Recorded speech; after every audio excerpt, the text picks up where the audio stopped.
I am a little late today, and it goes with our topic, traveling as an HSP, a highly sensitive person, or an empath. It could be very daunting. Trust me, I'm going through it right now. So I think it's such a great topic, and a lot of people don't actually talk about it, so would love to have a chance to talk about it. Hello? Can you guys see me? I'm having the bad service thing like I had in Hawaii.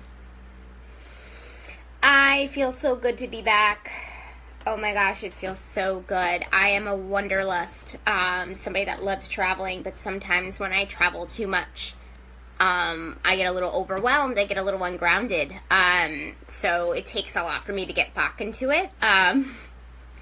I said to myself when I came back on Saturday that I would not travel for a while, and then just yesterday I decided to go to Arizona about a month from now, so it's very hard. It's a little bit of a difficult balance, and that's kind of what I wanted to talk today about, this topic. I don't think I've seen it a lot of places, and I think it's just like super interesting, so I'm just going to wait a couple more seconds. I have a lot to say on the subject, so I'll just wait a little while. Thanks everybody for tuning into my lives when I was in Hawaii. I know the lighting wasn't the best. I know the timing wasn't the best. I know the Wi-Fi wasn't the best. So thank you so much for tuning in. And kind of just dealing with that, I guess, is what I wanted to say. So, thank you.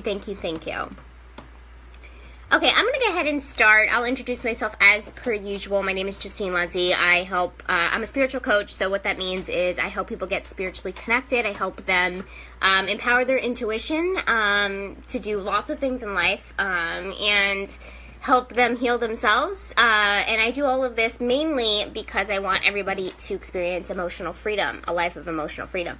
I also, if you haven't noticed, I'm an intuitive empath, and I specialize in highly sensitive people, HSPs, and empaths. So I do a lot of mentorship around that, and I talk a lot about being that way. If you suspect that you may be highly sensitive or an empath, let me know. Basically, the short answer to it, which it's a very complicated subject, is that it is people that it's like a trait, it's part of your higher self, it's where you feel energy very, very, very deeply. And that is the, and you have special intuitive gifts, I can add that. So that's just, that is something that's super broad. I know there is so much more complications to it, but that is probably just the gist that I could give you in this short live. So if you suspect that you may have some of these characteristics, please message me. We can kind of talk about it, talk through it. I also am, because I'm an intuitive empath, I do different healing modalities, and I'm a certified crystal healer, and I'm also, I read angel cards. So if you're interested in any of those services, let me know. Okay. Okay, cool. So my topic today is around highly sensitive people. So I am talking about this today. I talked a little bit about it last week about empowerment. But this week I kind of wanted to talk about, it's very, very relevant in my life right now, traveling as an HSP, as a highly sensitive person, or an empath, right? So I gave you the gist of what HSPs and empaths really are. We really feel things a little bit, and when I say things, more energies, a little bit deeply than other people, and there's a lot of characteristics that are a little strange and kind of out there, but, I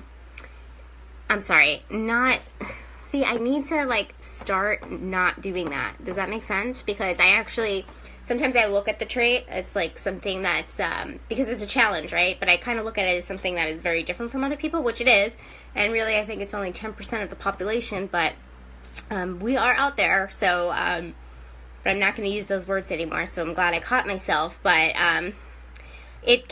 things can be a little bit more difficult.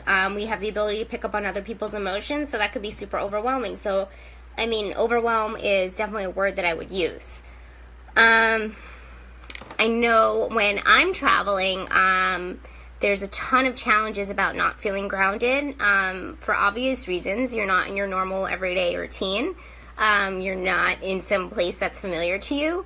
I tried as much as I could do my spiritual practices when I'm away. The only thing I didn't keep up with was I didn't have my angel cards with me, so I wasn't able to pick an angel card every day. I spoke to the angels, though, when I was in my meditations. I did meditate every day by the ocean. That was beautiful.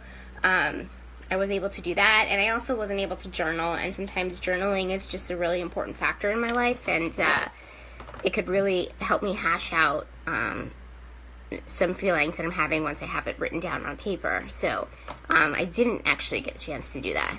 So I do find that when you do travel alone, it's a little bit easier, right? So you can get a lot of your alone time, but sometimes when you're traveling with other people, it's really hard.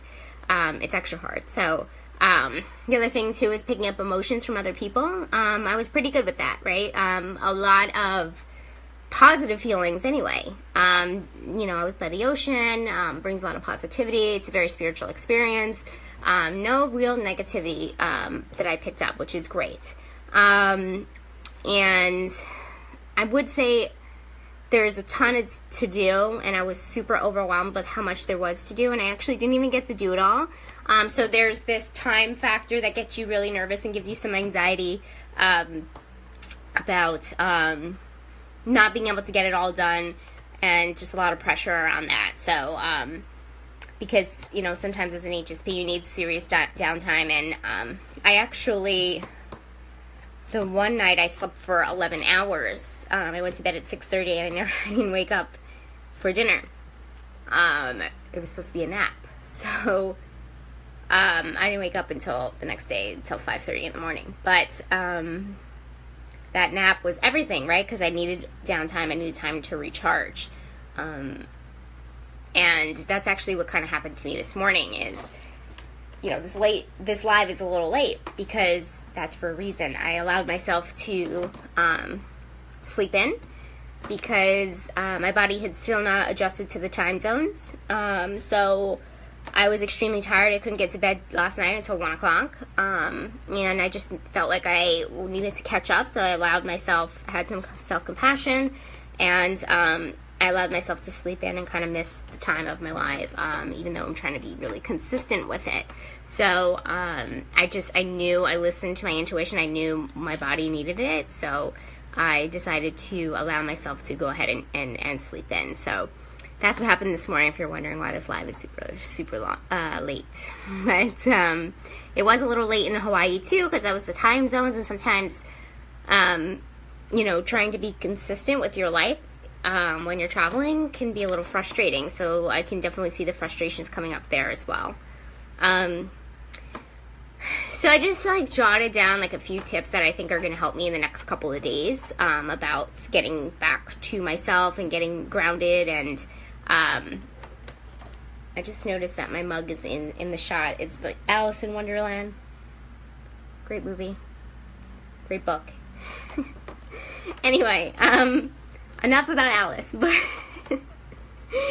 I jotted down some tips that could help me in the next couple of days get things back into me feeling the best that I can possibly feel, because when you're an HSP and an empath, that's what you do, right? We're feelings-based people, so I kind of feel my way through life, so I want to feel good, and I want to get back to not necessarily routine, because I have a routine. It's not super strict, but and I don't want to say back to normal because I hate using the word normal, but I want to go back to a schedule that makes me feel good.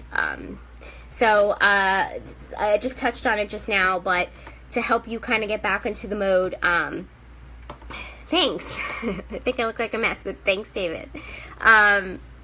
Is to listen to what your body needs, right? So I slept in this morning because I felt like my body needed it. Take care of your body, especially when you are traveling. Drink tons of water. Try to stick to the same routines that you have here. If you do yoga here, try to, in your hotel room do yoga, or I actually did yoga on my resort, so I was very blessed to be able to do that. Do what your body needs. Thank you, guys. Thanks for joining. Listen to what your body needs. And that goes down to intuition, which is one of my favorite topics, and I believe everybody knows that already. But intuition is one of my favorite topics because it's actually a compass for what needs to be done next. It'll lead you down the path. It'll lead you down your path. So I do Tai Chi and Qigong. Cool. Very cool. Very cool. So the second thing is have self-compassion, and I just brought this up a little while ago too. It's easy to beat yourself up about not doing what you're supposed to be doing, but traveling is going to mess with your schedule a little bit, and it's going to be okay. And just having some self-compassion and getting right back into it instead of wallowing in the guilt and the shame. It's good to help yourself move on. And I know that just saying have self-compassion is not enough. And I should definitely do a live about ways that we can have self-compassion, and because that's something that I actually do struggle with. I struggle with a lot of guilt. But turns out guilt is a complete waste of time. And guilt falls into what I always say, there's only positive and negative emotions. It falls under the negative. So that's basically, when I am feeling guilty, I am feeling fearful. So we can kind of break that down. It's actually a really good live, so I'll keep that in mind. I also mentioned getting back into your spiritual routines. I like picking an angel card in the morning. I like meditating. I like journaling. Those things are super important. If you can bring them with you when you're traveling, I think it'll help with the grounding process.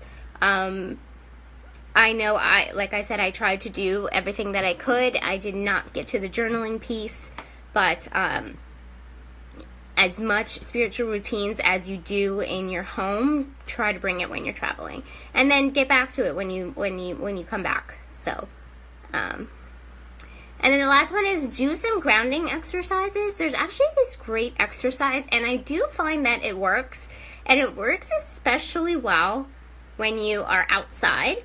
So, and barefoot, and balance is good for you. Yes, it's all about balance. Exactly, Donald. Exactly. So this grounding exercise is awesome if you're barefoot and you have an opportunity to go outside and be actually on the ground, and do grounding meditations and just visualize yourself being rooted into the ground. You can actually do this laying down, because I actually came back to 30 degree weather in New York, so I won't be going outside barefoot anytime soon. So I actually do this inside. I'm going to do it today. Just do the visualization part. Your feet may not be on the ground, but it still works just as well. But just imagine, just visualize yourself being rooted into the ground by your feet, and that could help a lot. And I've noticed that visualizations have helped me a lot in my lifetime, especially with cord cutting and grounding and those types of exercises. So they are super helpful when you're feeling like a little overwhelmed. So okay, so those are just a couple of things, several things that I came up with that I will be focusing on this week, so I can kind of get back into it. I'm traveling again in a month to Arizona. I'm going to do a ton of hiking out there. I'm going to visit some crystal shops, so it's going to be super awesome. Hopefully I can go live from there. But I will be in New York City the next month, and hopefully getting back into routine. I want to go live around 9 a.m. Every day, and hopefully I'll get back into routine sooner than later, and tomorrow I'll be live at 9. So, okay, I hope this helped today. I'd love for any extra comments if you're watching the replay about how you stay grounded. If you describe yourself as an HSP or an empath, how do you get back into routine? How do you stay grounded? How do you get back into things when you get back from traveling? I'd love to hear some tips from you guys. What works for you? What doesn't work for you? The whole thing. So if you don't mind, just throwing it in the comments, or if you prefer to talk with me privately, you can always direct message me. So that's that. Okay, I'm gonna get going. I have a ton to do. I have to catch up from my crazy vacation, which was amazing. Hawaii is amazing. If you follow me on Instagram, which is Justine_spiritual_coaching, you can see some pictures I'm going to post today if I get around to it. Hawaii was absolutely beautiful. I'm very blessed to be able to have gone on that vacation. So I'm very, very, very blessed thanks to my family. So very, very blessed. Okay, cool. I will see you guys tomorrow. And in the meantime, we will talk soon, and if you want to message me, please go ahead. Okay, bye.